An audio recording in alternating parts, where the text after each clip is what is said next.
Hello everyone, my name is Henry Boxstall. I just want to say that it's awesome. I was invited to speak at this year's awesome conference put on by Autism Canada. This past September, I launched my YouTube channel, Troubleshooting with Henry. It's a channel about solving problems. Currently, I am focused on travel tips based on my own experience. I would like to share my story of how I got to this point and how I made a dream of mine come true. Although I was born in Ottawa and I live here now, I grew up living in a log cabin on a lake near Parry Sound. We chopped our own firewood, and that's how we heated our house. We brought in our own drinking water. We used ATVs or snowmobiles to get back and forth to our house in the winter. One time, we even had to chop a hole in the ice to get water. It was hard work, but lots of fun. Every day, there were practical problems we had to solve. We had a lot of challenges, but I really liked it, and I learned a lot about problem solving.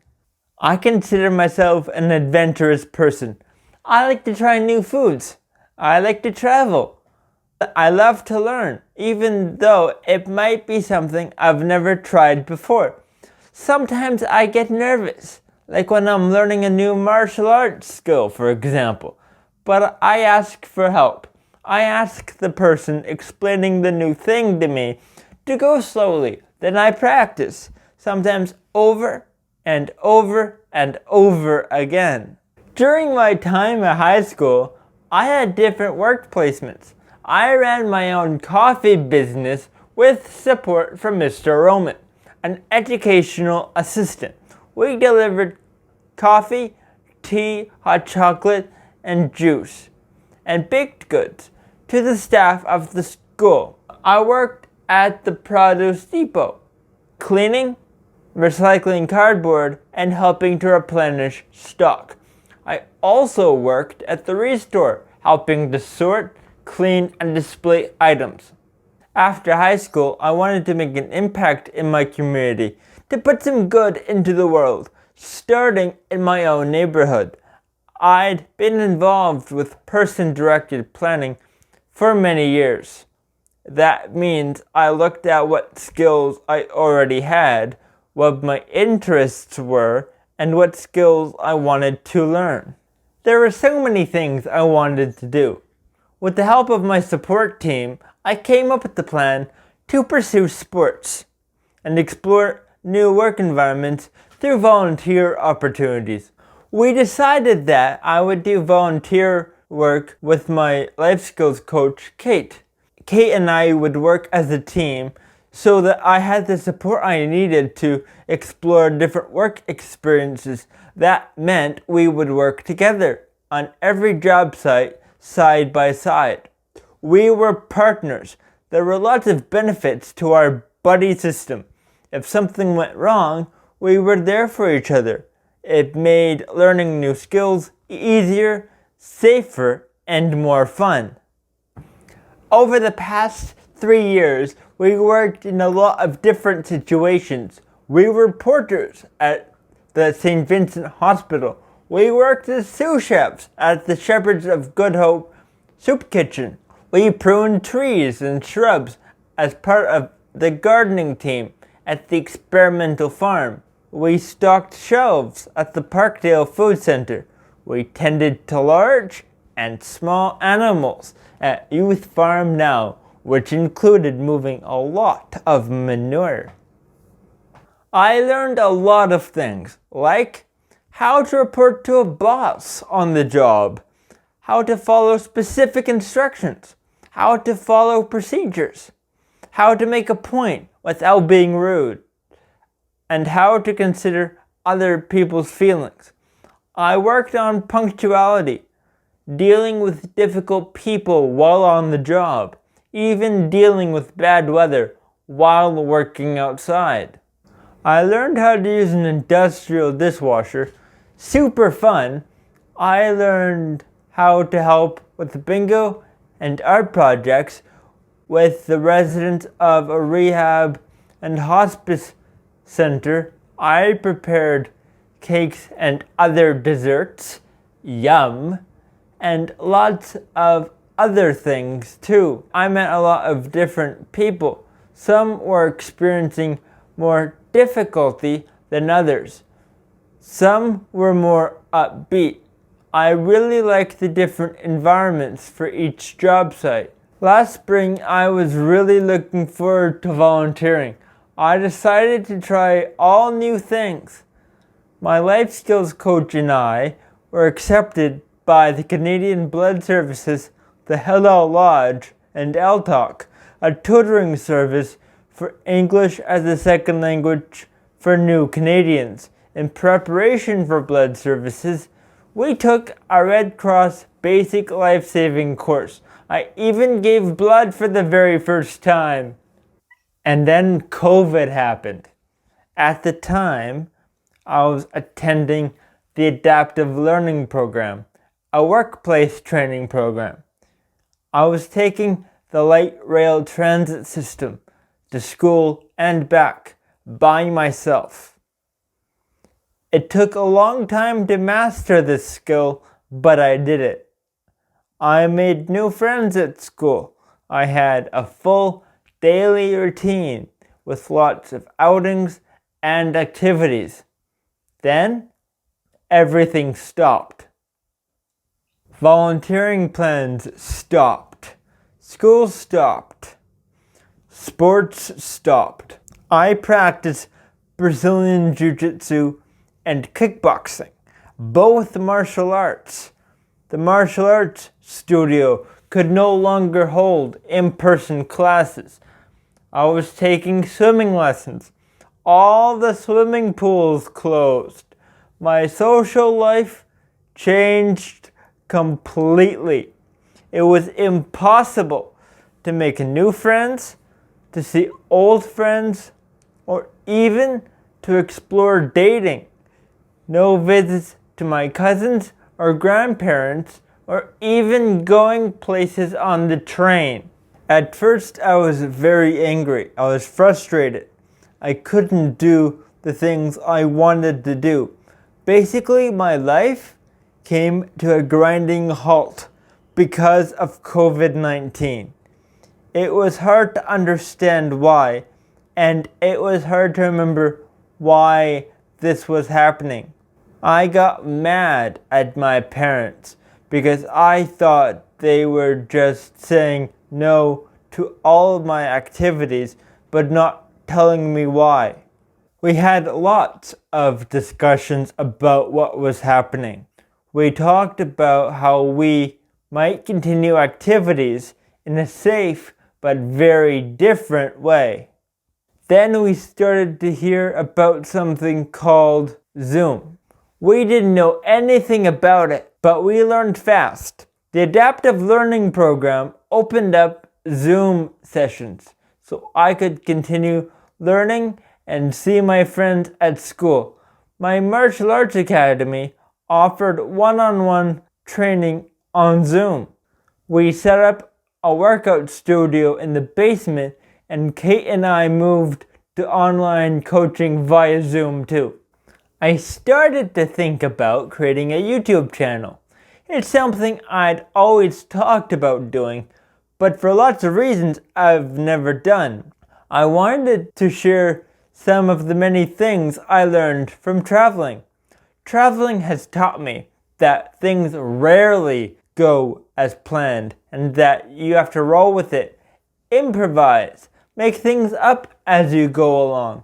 Do your best in the face of changing circumstances, like we're doing with COVID.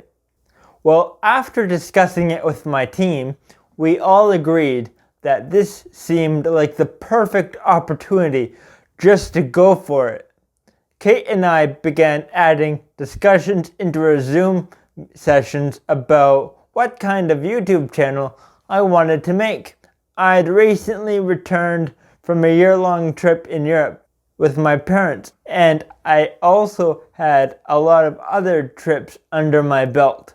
We agreed that a channel about travel tips would be a great place to start. Kate and I met on Zoom twice a week to create scripts. We started with the topic, then we blue skied the topic, which means we just talked and came up with ideas. We wrote them down. Then we used the ideas we liked and drafted a working script. We hit on a great format: problem, example, solution. We realized we needed a title. We talked about it, made a short list, and then decided with the focus on problem solving, Troubleshooting with Henry was the perfect title.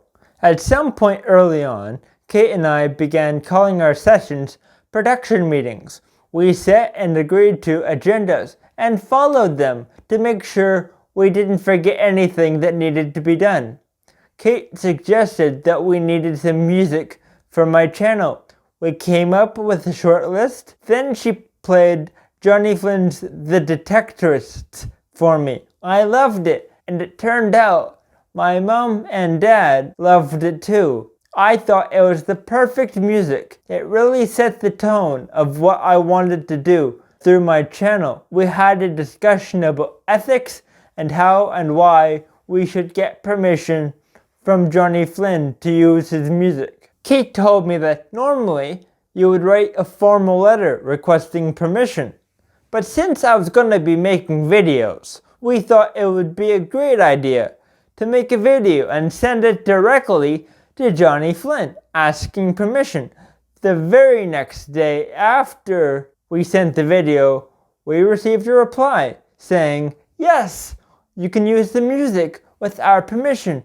And they also said if anything was to go wrong, they would have our backs. Then the hard work really started. We chose a launch date and worked backwards. None of what I've been doing is easy. It's taken a lot of time, an awful lot of hard work, practicing, rehearsing, learning, writing, and editing, polishing. I don't always feel like doing those things.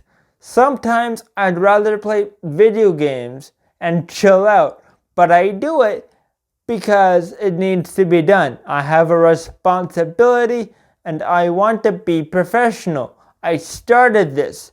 It's my choice. My dad is the camera operator and takes care of lighting and on-set adjustments. My mom helps with rehearsals, script editing, and wardrobe. Kate directs through Zoom. Then once I give final approval of Kate's edit, a new episode is uploaded to my channel every Friday.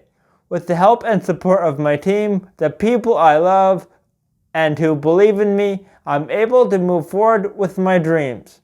It might be strange to say, but if COVID hadn't happened, I might not have made my YouTube channel at all. I wouldn't have learned about writing, editing, and being on camera, and I wouldn't be here talking with you today. When things don't go as expected, it's not easy for me or for anyone. It can be uncomfortable, unnerving, confusing, sad, stressful, all the big emotions. But don't stop there. Don't give up. It's important to breathe deeply and look at what opportunities this new situation offers that you didn't have before. Everybody has stuff going on in their lives. Sometimes it presents a challenge to overcome. Sometimes you have a unique perspective. Like we all have living with autism. Having a disability is not all about what you can't do. It should be about what you can do. Thank you for listening, and please check out my YouTube channel, Troubleshooting with Henry. I hope you like it as much as I enjoy making it. Happy travels!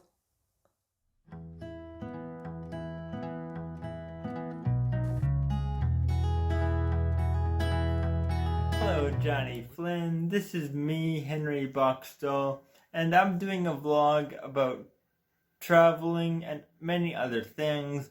And me and my life coach, Kate Herman, we were looking at music on the internet, and we found detectorists. And we think it was perfect for my vlog. And I'm sending you this video asking you for your permission if we could include that in my vlog. Thank you and have a great day.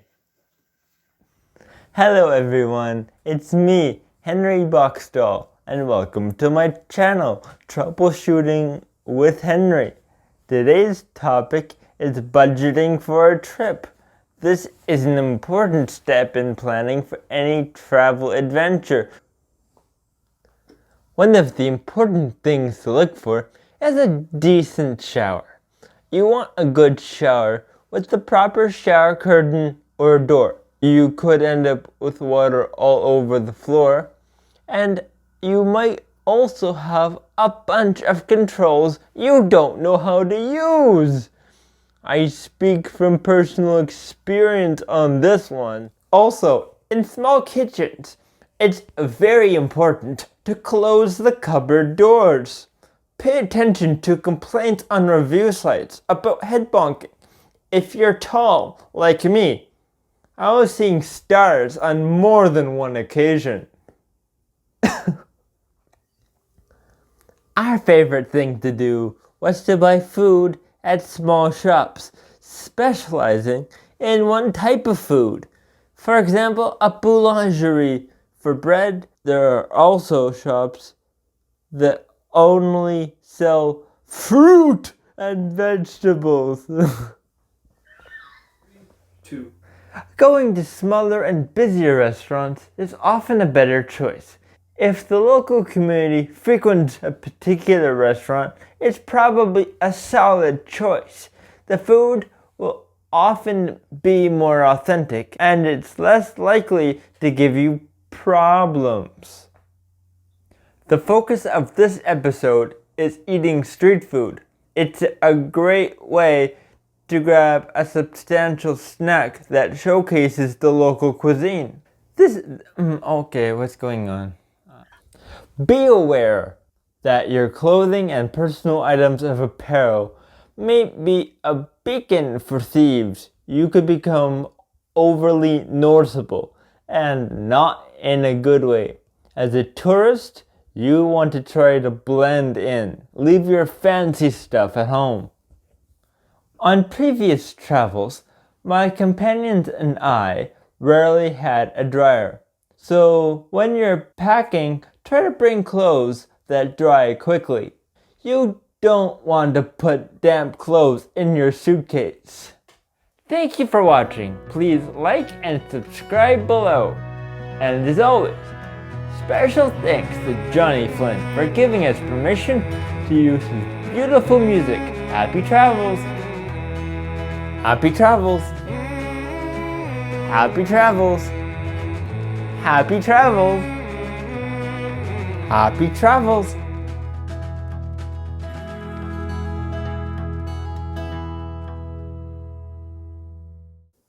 One more time with the wink. Okay, ready? Yeah. And happy travels!